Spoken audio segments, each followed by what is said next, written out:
ಓಂ. ನಾನು ಅಶ್ರಾವ್ ಪಂಡಿತ್. ಜನವರಿ 1, 2026 ಕುಂಡಲಿಯನ್ನು ತೆಗೆದುಕೊಂಡು ಇವತ್ತು 2026 ವರ್ಷ ಭವಿಷ್ಯ ಕುರಿತು ಮಾತನಾಡೋಣ. 2026 ವರ್ಷ ಭವಿಷ್ಯದಲ್ಲಿ ಮುಖ್ಯವಾಗಿ 2 ವಿಷಯಗಳು ಗೋಚರಿಸುತ್ತಿವೆ. 1ನೇ ಜನವರಿ 2026 12:01 ಕನ್ಯಾ ಲಗ್ನ.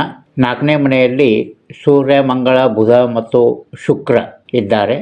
6ನೇ ಮನೆಯಲ್ಲಿ ರಾಹು, 7ನೇ ಮನೆಯಲ್ಲಿ ಶನಿ, 9ನೇ ಮನೆಯಲ್ಲಿ ಚಂದ್ರ, 10ನೇ ಮನೆಯಲ್ಲಿ ಗುರು, 12ನೇ ಮನೆಯಲ್ಲಿ ಕೇತು. ಈ ಕುಂಡಲಿಯ ವಿಶೇಷತೆ ಏನೆಂದರೆ ಸೂರ್ಯ, ಮಂಗಳ, ಬುಧ ಮತ್ತು ಶುಕ್ರ ಒಂದೇ ರಾಶಿಯಲ್ಲಿ ಇರುವುದು ಮತ್ತು 4 ಗ್ರಹಗಳ ದೃಷ್ಟಿ ಗುರುವಿನ ಮೇಲೆಯೂ ಶನಿಯ ಮೇಲೆಯೂ ಇದೆ. ಗುರುವಿನ ದೃಷ್ಟಿ ಸೂರ್ಯ, ಮಂಗಳ, ಬುಧ ಮತ್ತು ಶುಕ್ರರ ಮೇಲೆ ಇರುವಂತೆಯೇ ಶನಿಯ ದೃಷ್ಟಿಯೂ ಇವರ ಮೇಲೆ ಇದೆ.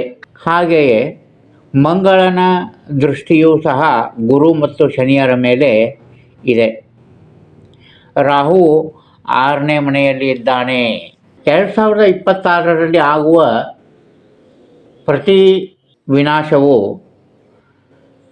ಜಗತ್ತಿಗೆ ಒಳ್ಳೆಯದನ್ನು ಮಾಡುವುದಕ್ಕಾಗಿಯೇ ಆಗುತ್ತದೆ. 2026 ಕಲ್ಕಿಯ ಪ್ರತ್ಯಕ್ಷತೆ ಆಗುತ್ತದೆ.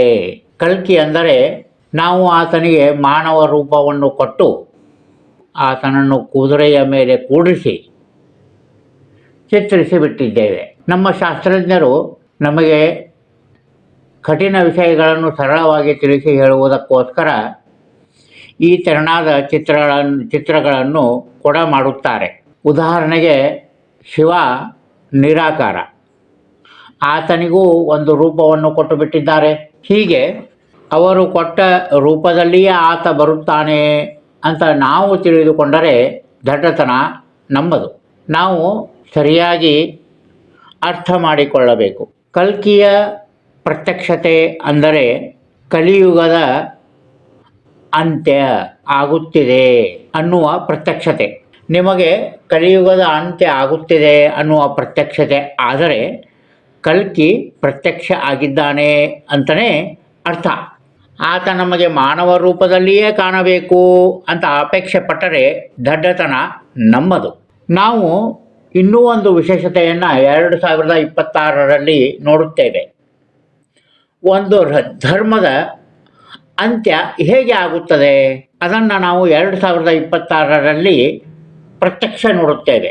ಒಂದು ಧರ್ಮದ ಉಗಮವನ್ನು ನೋಡುವ ಭಾಗ್ಯ ನಮಗೆ ಸಿಗಲಿಲ್ಲ, ಆದರೆ ಅಂತ್ಯವನ್ನು ನೋಡುವ ಭಾಗ್ಯವಂತೂ ನಮಗೆ ಖಂಡಿತವಾಗಿಯೂ ಸಿಗುತ್ತಿದೆ.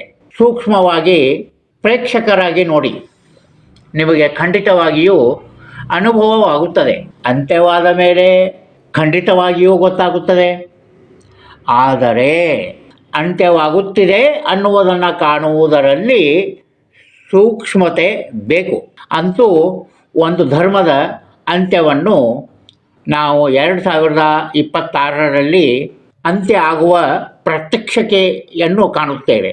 ಮತ್ತು ಇನ್ನೊಂದು ಪ್ರತ್ಯಕ್ಷತೆಯನ್ನು ನೋಡುತ್ತೇವೆ.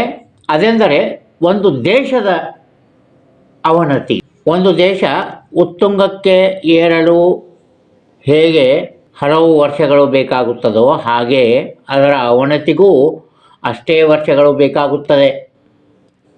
ದಿಢೀರನೆ ಈ ಸೃಷ್ಟಿಯಲ್ಲಿ ಏನೂ ಆಗುವುದಿಲ್ಲ. ಹಾಗಾದರೆ ನಾವು ಯಾವ ಧರ್ಮದ ಅಂತ್ಯವನ್ನು ಕಾಣುತ್ತೇವೆ. ಈ ಕ್ಷಣದಲ್ಲಿ ಇಷ್ಟನ್ನೇ ಹೇಳುವುದು ಚೆನ್ನಾಗಿರುತ್ತದೆ. ಆದರೆ ದೇಶದ ಹೆಸರವನ್ನಂತೂ ಹೇಳಬಹುದು. ಅದೆಂದರೆ ಅಮೇರಿಕಾ ದೇಶ ಸೂಪರ್ ಪವರ್ ಅಂತ ಅನ್ನಿಸಿಕೊಂಡಿತ್ತು. ಹಾಗೆ ಅದು ನಡೆದುಕೊಳ್ಳುತ್ತಿತ್ತೂ ಸಹ. ಆದರೆ 2026 ಅದು ತನ್ನ ಶಕ್ತಿಯನ್ನು ಕಳೆದುಕೊಳ್ಳುವುದನ್ನು ನಾವು ಪ್ರತ್ಯಕ್ಷವಾಗಿ ಕಾಣುತ್ತೇವೆ. ಇದೇ ಅದರ ಅವನತಿಯನ್ನು ನೋಡುತ್ತೇವೆ ಅಂತ ಹೇಳಿದ್ದು. ಒಂದೇ ವರ್ಷದಲ್ಲಿ ಪೂರ್ಣವಾಗಿ ಅವನತಿ ಆಗುವುದಿಲ್ಲ, ಕೆಲ ವರ್ಷಗಳು ಬೇಕಾಗುತ್ತದೆ. ಆದರೆ ಅದರ ಪ್ರಾತ್ಯಕ್ಷಿಕೆಯನ್ನಂತೂ ಖಂಡಿತವಾಗಿಯೂ ನೋಡುತ್ತೇವೆ. ಅದು ಅವನತಿಯ ಹತ್ತಿರ ಹೋಗುತ್ತಿದೆ ಅನ್ನುವುದನ್ನು ನಾವು ಖಂಡಿತವಾಗಿಯೂ ನೋಡುತ್ತೇವೆ. ಈಗಾಗಲೇ ಅಮೇರಿಕ ತನ್ನ ಶಕ್ತಿಯನ್ನು ಕಳೆದುಕೊಳ್ಳುತ್ತಿದೆ ಅನ್ನುವುದನ್ನು ನೋಡುತ್ತಿದ್ದೇವೆ. ಕಾರಣ ಏನೇ ಇರಬಹುದು, ಆದರೆ ಅದು ಶಕ್ತಿಯನ್ನು ಕಳೆದುಕೊಳ್ಳುತ್ತಿರುವುದಂತೂ ಸತ್ಯ. ಹೀಗೆ 2026ರಲ್ಲಿ ಕಲ್ಕಿಯ ಪ್ರಾತ್ಯಕ್ಷಿಕೆ, ಒಂದು ಧರ್ಮದ ಅಂತ್ಯದ ಪ್ರಾತ್ಯಕ್ಷಿಕೆ ಮತ್ತು ಒಂದು ದೇಶದ ಅವನತಿಯ ಪ್ರಾತ್ಯಕ್ಷಿಕೆ, ಈ ಮೂರನ್ನು ಸಹ ನೋಡುವ ಯೋಗ ನಮಗೆ ಇದೆ. ಅದೇ ಈ ಜನವರಿ 1, 2026ರ ಕುಂಡಲಿಯ ಆಧಾರದ ಮೇಲೆ ನಮಗೆ ತಿಳಿದು ಬರುತ್ತೆ. ಓಂ ಎಲ್ಲರಿಗೂ ಒಳ್ಳೆಯದಾಗಲಿ.